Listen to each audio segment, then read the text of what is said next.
Welcome to another episode of Candid Conversations with Tech Coach Ralph, where we are engineered to win.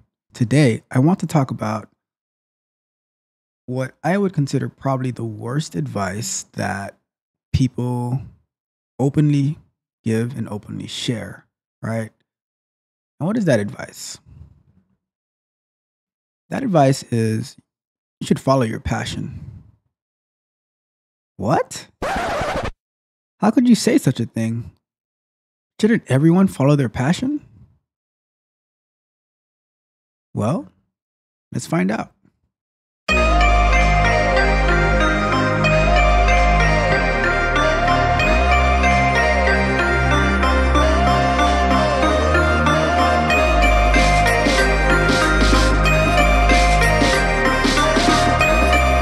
So, why do I say that follow your passion is such bad advice?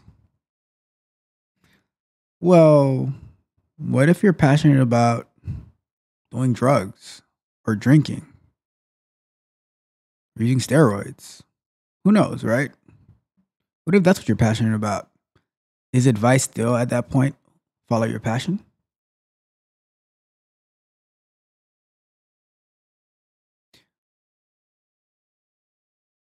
So many people accumulate hundreds of thousands of student loan debt because they followed their passion. I love to read. I'm going to be an English major. I love to write. I want to publish a book or something. So I'm going to get me a master's in English or creative writing or something like that.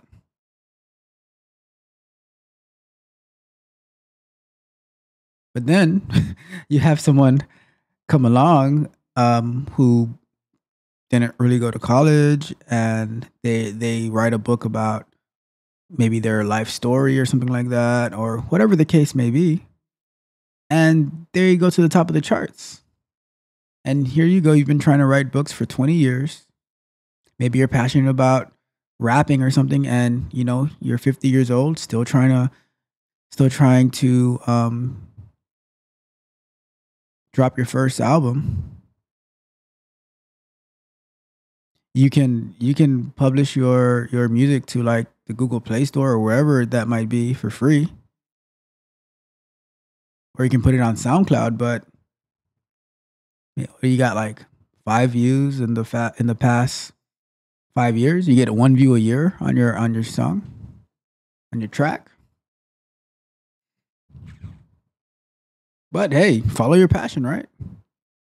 Follow it to the end. I just think that is egregious advice.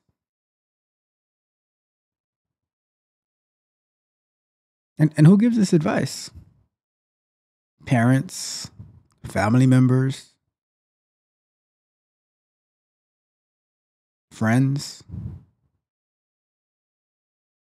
But then you come across that one person or that one friend is like, and you share with them what your quote unquote your passion is, and they're like, dude, that sounds dumb.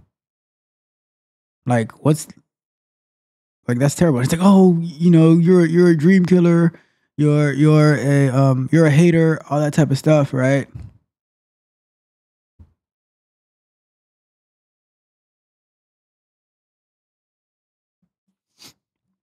So they say like, and they tell you the truth of the way they assess the situation. And it's like, oh, you're a hater, you sound dumb, blah blah blah blah blah, right? And it's not like they're telling you, oh, you just have to stop doing this completely, but they're just telling you like the plan and the strategy that you have to accomplish it doesn't make sense. You have no plan. You're just acting out of emotion. And then and then your posse says, oh, don't listen to them. Follow your passion, follow your passion. And now when you get to 50 and you're in the same spot that you were when you were 15, where are those people who told you to follow your passion?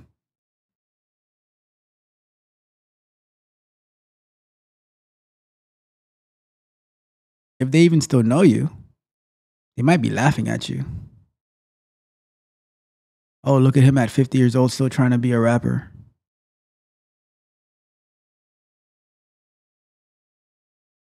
He could have done A, B, C, and D, but nope. But they told you to follow your passion and you believed them. So what's the alternative? I personally believe your passion should be to win, to be successful. And the avenues that you take to be successful, legally, of course, legally, should be what puts you in the position to win. And I believe you should be starting at a young age. That's why I encourage in your in kids like in their teenage years, right? If you have kids in their teenagers, right? To start putting them, like exposing them to different situations that they can start trying things, right? STEM, in my belief, is one of the especially starting at a young age, is the fastest path to success, right? Because it's much easier when you're younger to be creative, to get the scholarship where they pay for your college. You don't have to go into student loan debt, right? Then you get that internship. From the internship, now you are able to land your first job.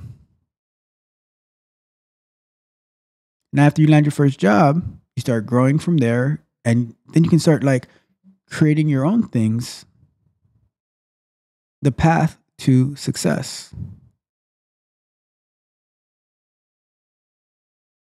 But then you have like, oh, I want to go to college for criminal justice, right? Now you go to college for criminal justice, and you come out of college, and you get a job. Let's say you're making, I don't know, $40,000, $50,000 a year. You do it for like 5 years because you were passionate about the law and you wanted to do some type of reform to the system, whatever, right? And now you see that you haven't made, you haven't moved the needle an inch. Like the ones that are always like pretty funny to me are the people who want to make a difference, right? Um, and then it's like they get frustrated because they're not making a difference, right? They were passionate about making a difference, and they come to realize that they're not making a difference. They're not getting compensated for not making a difference, right? And they have a bunch of debt. They got their bachelor's in criminal justice, and then they said, all right, let's get out there and let's do the work. But you're not really getting hired. Maybe get a job as a paralegal. And I don't even know how much paralegals make, but whatever the case may be, whatever the job you get, right? And you're capped at a certain thing. You do that for 5, 10 years, and you're like, oh, I can't do this anymore, right? So let's say you get out of college at like 24, maybe. 10 years go by, you're at 34 now, and you're like, oh, I'm maxed out at 60. I'm not really moving forward, and I don't know what to do. So you're like, all right, now I'm going to transition. I want to go to tech, right? Well, you threw your hat into the race. So now, let's say you're lucky, right, in tech, and let's say you happen to get a job starting at like 50,000, and you can skyrocket to, you can make a lot of money in tech, right?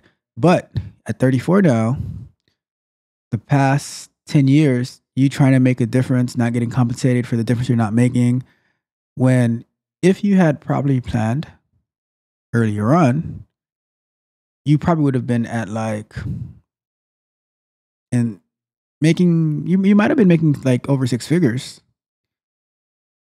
if you had properly planned and said, all right, and then now that you're making way more money, you can use, like, if you're really, really passionate about making that difference, right? Then you can use that money that you're making to support the initiatives that you believe are important.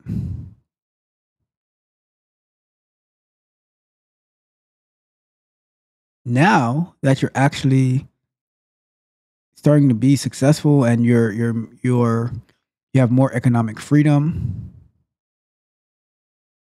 or at least way more than you than you had, if you like, you would have way more economic freedom at a much earlier age than you do by following your passion. And now you can actually support your passion with like monetarily. You can you have like, you might have more time on your hands to support your passion, whatever the case may be.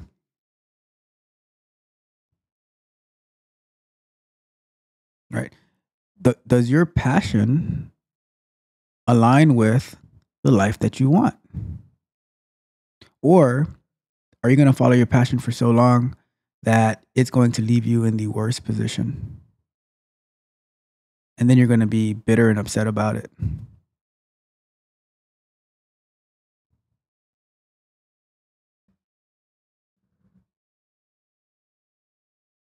It's funny, like when I come into contact with these young people, and I'm like, what is it that you want? Like, and let's try to set some goals.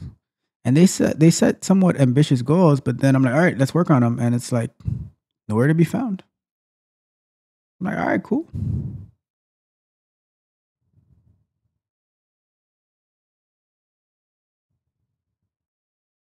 So when I say engineer to win, what does that mean, right? So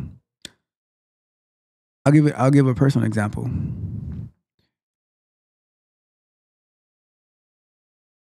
My son, still a baby, right?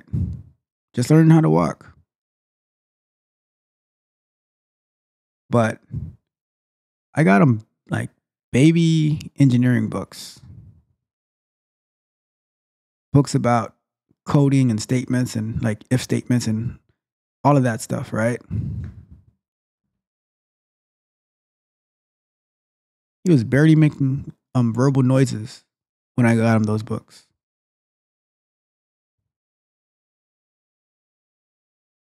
And then we read it to him. When I have the time and the capability, I'll read it to him. I'm usually busy, so my wife, his mother, she reads it to him just about every night, reading different books already. Like from he was probably like 4 to 6 months at the time, speaking to him in different languages, reading books about coding, putting him in positions to explore different things, to be curious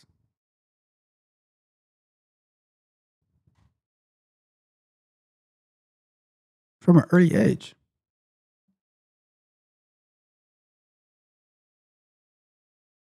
So now, let's say by the time he's 10 years old, he's going to be very exposed to coding, to AI, to all that different, whatever the technology is at the time.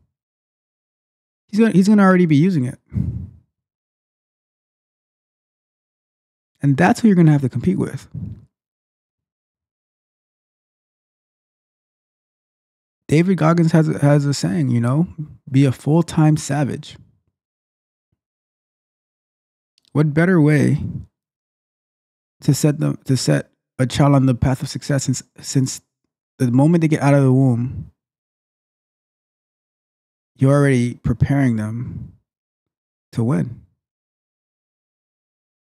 I want him to be passionate about winning.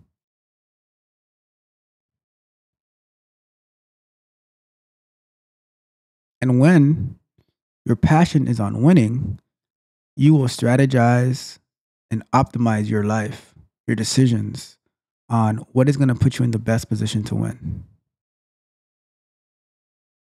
One of the things that I hate when people say, right? So let's give this particular example. Your child, you know, let's say they're a teenager, and they want to make it to the NBA.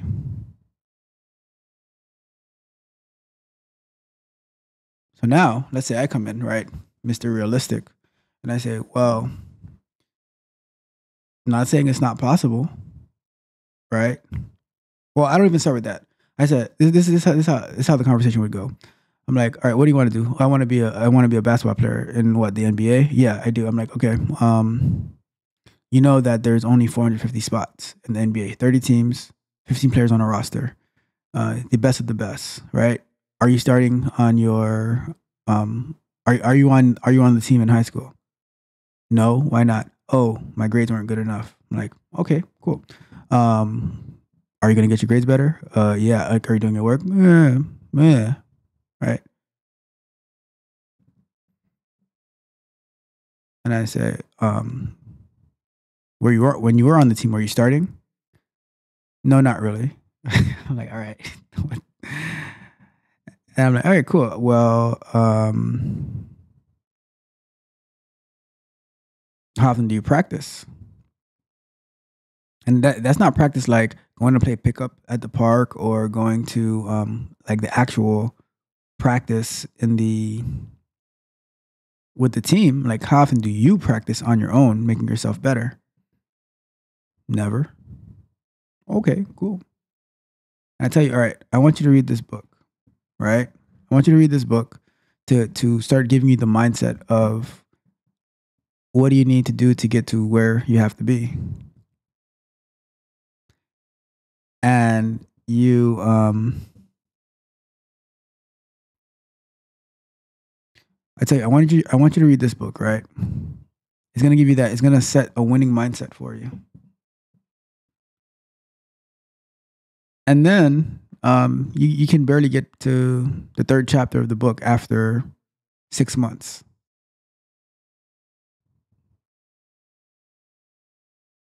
So now the the quote that I hate, right? So I'm giving you the realistic, like, all right, I tell you, there's 450 people, 450 players on an NBA team. Or there's 450 spots available in the NBA currently, right? There's 30 teams, 15 roster slots, right? These are the best of the best. You're not on the team. You're not starting. You don't practice. You don't do the things that it takes to win. You don't care about your academics. How do you plan to get to the NBA? I'm going to make a change, right? And I'm like, I like you're not in the position to get to your desired outcomes. But then the quote that I don't like, someone comes in and says, "Oh, it's possible." Yeah, of course, anything is possible, right? Anything is possible. But I don't live off of possibilities. I believe in probabilities, right? Like, from a mathematical formula, right? I don't Math doesn't really go off possibilities. It goes off probabilities. Statistics doesn't go off possibilities. It goes off probabilities, right? Of course there are anomalies that are hard to explain. But the probability is, if you don't do the work, the necessary work to get to where you want to be, then your possibility shoots down to less than 1%. And your probability is like almost flatlining. But I'm passionate about it. If you were really passionate about it, you would do everything in your in your core to be successful about it. But you talk about it. You're not serious about it. The way to find out if somebody is serious about something, right? What are they doing when nobody's looking? What are they doing in their own time?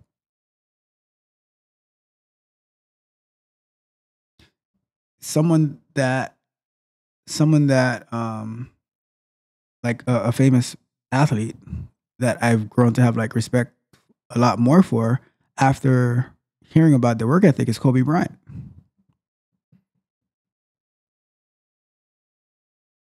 In the gym at 2 o'clock in the morning by himself, trying to perfect everything that he does.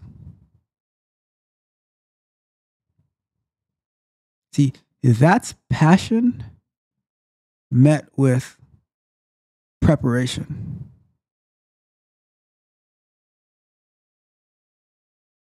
And guess what? I believe with the type of mentality that a person like Kobe Bryant had, whatever he touched, he was going to be successful at it.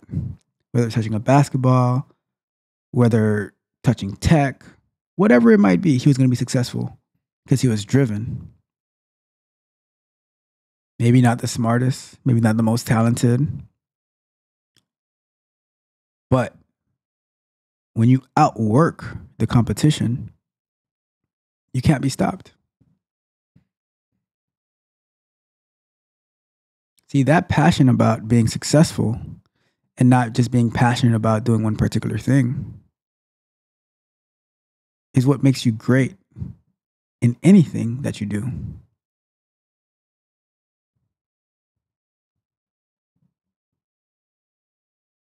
See, my passion is for winning. And like I said the other day, if I don't believe that I can devote the right amount of time into something to be successful at it, then it's not for me. Maybe later on I might get to it if the capacity opens up and I can really dedicate myself to it. But I'm not even going to invest any time or emotion into it because I'm not serious about it.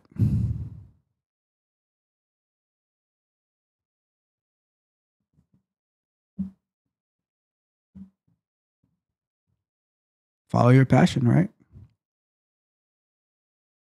It might be the number one. It might be the number one downfall for most people. And then when you tell a kid, right? And by kid I mean like a teenager. They're on the brink of graduation and stuff, and you tell them, "Oh, follow your passion." They don't even know what their passion is, to be honest with you. And that's the worst advice that we can give our young adults because you put them in a position to fail, fail, fail by giving them that one piece of advice: follow your passion. No, I say follow what's going to make you successful. And from there, once you tell me that you want to be successful, all right, let's strategize what success looks like. What are our options for being successful? What are our options of getting there? If I move this way and I move that way and I go here and I shift left there and I make a right here, where does that get me?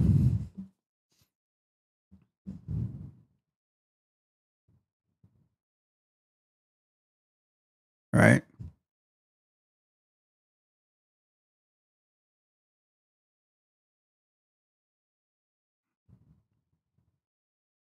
I hate it. I really hate when people say follow your passion. But doing this is boring. Like going into like nursing or something like that. It's boring. Or computers seem so boring to me. Tech and stuff. Make it exciting. Why don't you use the things that you're passionate about and apply it for the things that are make you successful? Become passionate about success.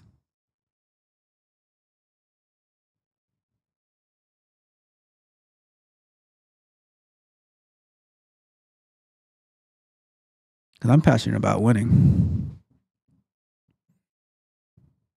Maybe you're passionate about playing video games, but you're not even getting monetized for playing video games.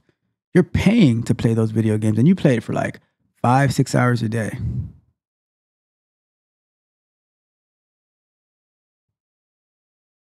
Making whatever you're making, but maybe minimum wage, and complaining that you want them to double the minimum wage. Why don't you double your work ethic, your work effort, your potential for success? Double that.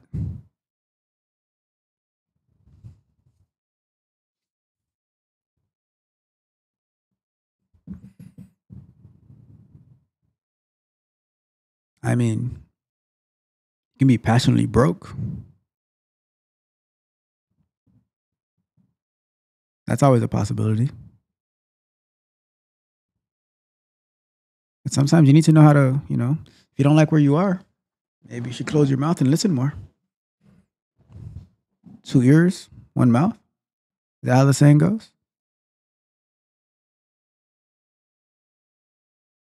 Might be time to shut up.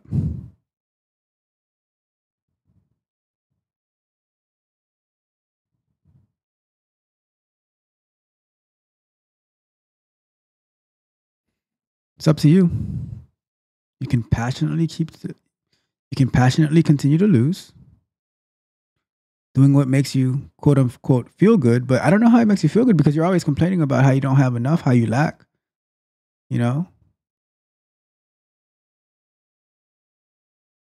That change that you wanted to make when you were young, things haven't moved an inch.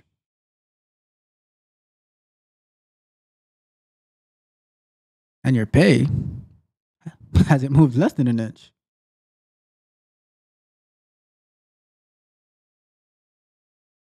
Let's try something different.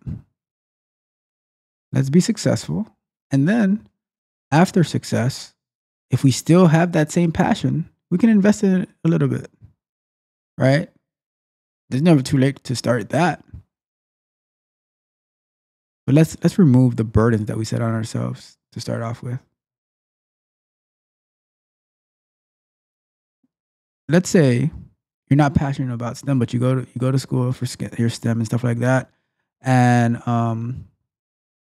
you get that nice paying job and stuff like that. And at that point, if you don't like it, you can always go and get your degree in literature, something like that, afterwards.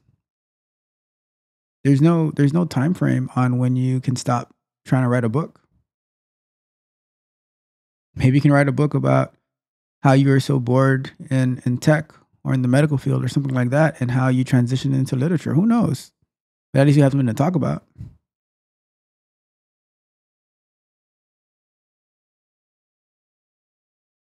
But here, we're engineered to win. We're passionate about winning.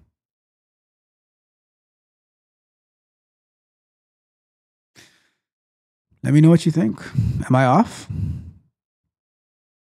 Should I follow my passions? But I think I am. I think I'm following my passions.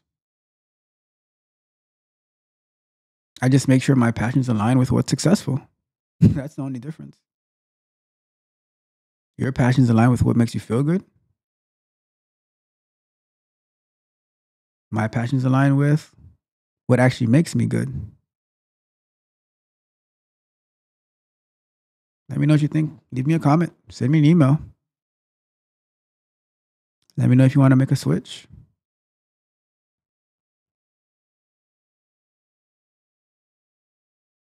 But until then, subscribe to the channel. Hit the notification bell so you can know when we go live, when we drop a new video. Like the video, share the video with somebody you think it'll help. And we'll take it from there.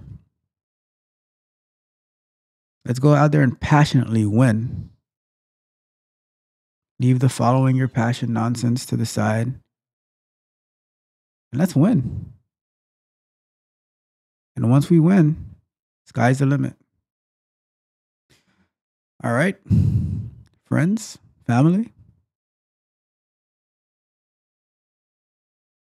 Hope you enjoyed the episode, but until next time, this is Tech Coach Ralph signing off.